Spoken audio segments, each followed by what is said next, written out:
Today we're going to be talking about how to factor trinomials using the methods that we have been practicing. So the first thing you're going to do is check for a GCF in all three terms. Sometimes you have a number, sometimes it's just going to be 1, which we don't need to include in our final answer. Then we're going to identify the A, B, and C of standard form. Remember, standard form is going to be y equals ax squared plus bx plus c. So we're going to want to identify those a, b, and c values. Remember, those do not have x's in them. They are just numbers or any other variable. It's just a number. We're going to make a chart. We're going to multiply our a and c together, and then we're going to find two factors that are going to multiply to give us the product of a and c, and they're going to add up to give us our b value. Okay, so here we have, on this example, we have x squared. Remember, we have an invisible 1 in front of our x squared if it doesn't have any factors there. Okay, so our a equals 1, our b equals 11, and our c equals 24. Okay, so when we make our t-chart, we always say a times c adds up to b. Okay, so a times c is going to be 1 times 24, so that gives us 24. Okay, and then our b value is 11. So we're going to make a list of all the factors of 24 until we find one that adds up to be 11. So 1 times 24 is going to start us off, but 1 plus 24 equals 25, so that's not going to be the one we want to use. Okay. Next we have 2 times 12, but 2 plus 12 equals 14, so that's not going to be the one we want to use. Next we have 3 times 8. Well, 3 plus 8 does give us 11, so those are the two factors that we are going to use. So as you can see, we had this 11x in the middle, and now what we're going to do is we're going to break up that 11x into these two factors, right? So we have 1x squared plus 3x plus 8x plus 24. It doesn't matter what order you put those in. You can put the 3 first or the 8 first. It's not really going to make a big difference. Then what we're going to do is we are going to draw our box that we learned about yesterday. We're going to put our 1x squared in the A part, our 24 in the C part, and then we are going to put our 3x in our 8x diagonally. Remember, those two can go any order.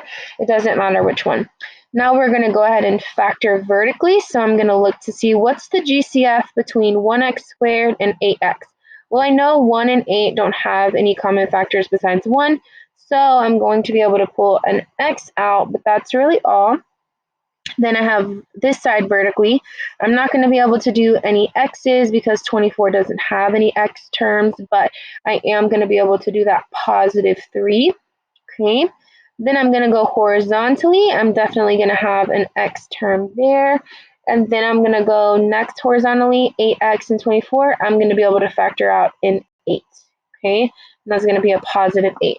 So my two terms, my binomial that would give us this factor, it's going to be x plus 3 and x plus 8. Okay. Now remember, these can go in any order since multiplication follows the commutative property.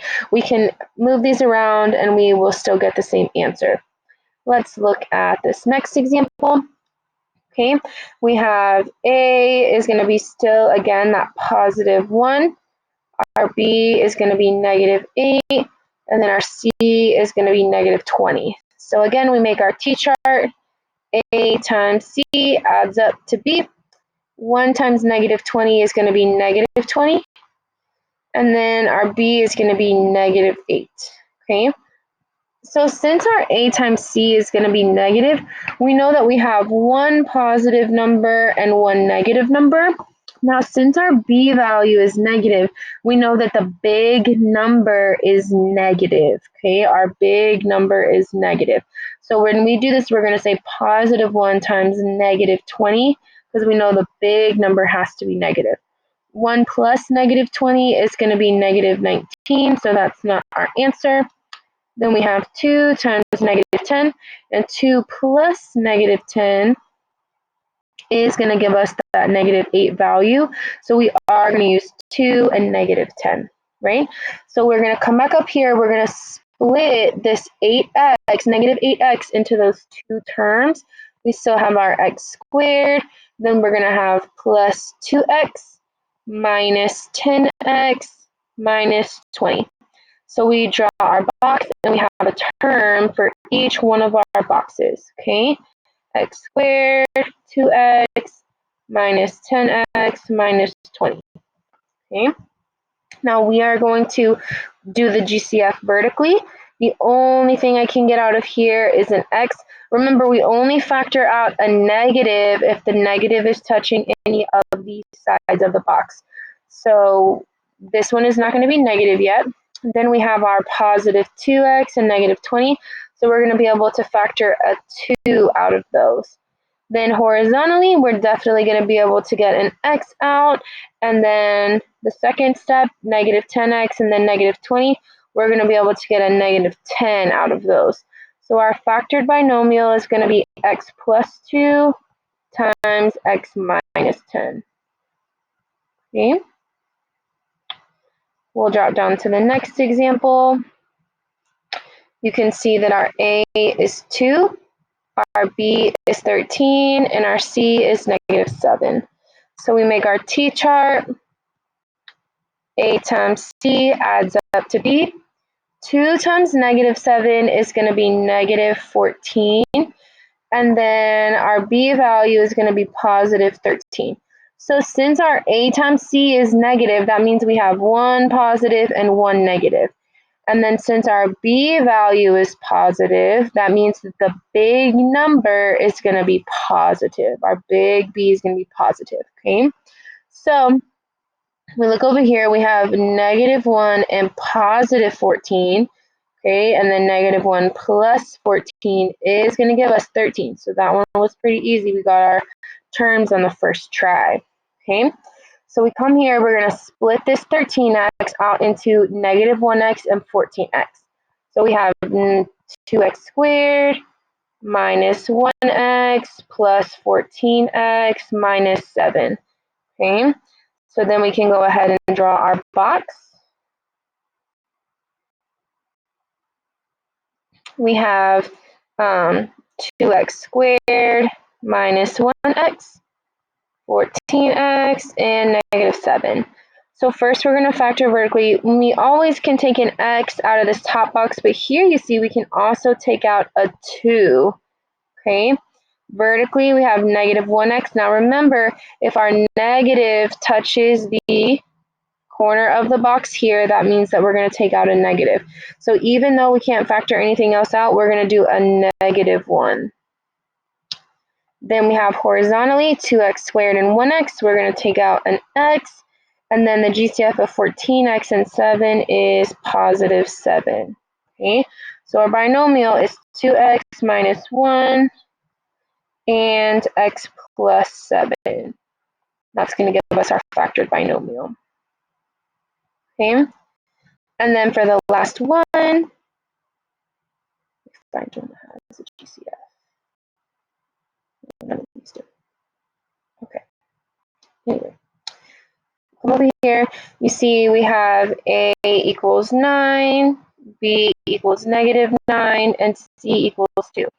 So we have a times c adds up to b. And we have 9 times 2 is 18. And then we have our b is negative 9. So you can see here, since the b is negative, but the a and c is positive, that means we are going to multiply two negative numbers together. So this time they're both going to be negative. Negative 1 times negative 18 is negative 19. So that one is not going to be our answer. Then we have negative 2 times negative 9, which gives us negative 11, also not the answer. Then we drop down to negative 3 plus negative 6, which does give us that negative 9. So we're going to use our negative 3, negative 6. So we're going to come up here, split that middle term. Our 9x squared stays the same. Then we have minus 3x minus 6x plus 2. Okay, so now we'll go ahead and draw our box, and we will have a factor for each of our boxes. 9x squared minus 3x minus 6x and 2.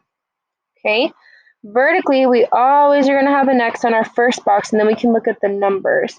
The greatest common factor between 9 and 6 is 3. Okay, vertically here you can see we don't have any of the factors since 3 and 2 are both prime, but since that negative is touching the line, we are going to go ahead and factor out a -1 instead of a +1. Then horizontally, the first step we always have a x, and then the GCF between 9 and 3 is going to be 3. Again, we have this negative that's touching the side, so we're going to have to factor out a negative. The GCF between -6 and 2 will go ahead and be -2. So our two terms, 3x minus 2 and 3x minus 1.